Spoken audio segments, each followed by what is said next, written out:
অবিশ্বাস্য ঘটনা। গোটা বাড়িতেই মা কালীর পদচিহ্নের ছাপ। বাড়িতে রয়েছেন আরাধ্যা মা কালী।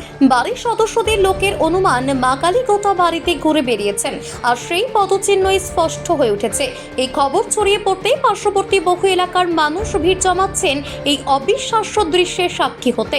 ঘটনাটি ঘটেছে পূর্ব বর্ধমান জেলার মেমারি 2 নম্বর ব্লকের অন্তর্গত সাতগেছিয়াতে।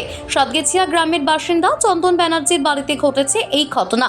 বেশ কিছুদিন যাবৎ তিনি তার আরাধ্য দেবীকে মূর্তিরূপে বাড়িতেই পুজো করেন। তার ঘরের মধ্যে রয়েছেন মা কালীর মূর্তি। মঙ্গলবার সকালে তিনি বাড়ির দরজা বন্ধ করে বাড়ি থেকে বেরিয়েছিলেন। এরপর বাড়ি ফিরে তিনি দেখতে পান তার গোটা বাড়িতে পদচিহ্নের ছাপ। তিনি জানান তার বিশ্বাস তার আরাধ্য দেবী মা কালী গোটা বাড়িতে ঘুরে বেড়াচ্ছেন। এই ঘটনার কথা লোকমুখে ছড়িয়ে পড়তেই বহু মানুষ তার বাড়িতে ভিড় জমান। সকাল থেকে সকলেই এই অবিশ্বাস্য ঘটনা দেখতে উৎসাহী হয়ে আসছেন এবং অনেকেই নিজেদের মনোবাসনা পূরণের জন্য পুজোও দিয়ে যাচ্ছেন। আজকে ভোরবেলা যখন আমরা উঠি তখন আমার বাড়ির বেশ কিছু জায়গায় একটা বাচ্চা মেয়ের পায়ের ছাপের মতন দেখা যাচ্ছে, যেটা দেখলে স্পষ্ট বোঝা যাচ্ছে অনেকটাই যে একটা বাচ্চা মেয়ের পায়ের ছাপ। এটা হচ্ছে আমার আরাধ্যা দেবী।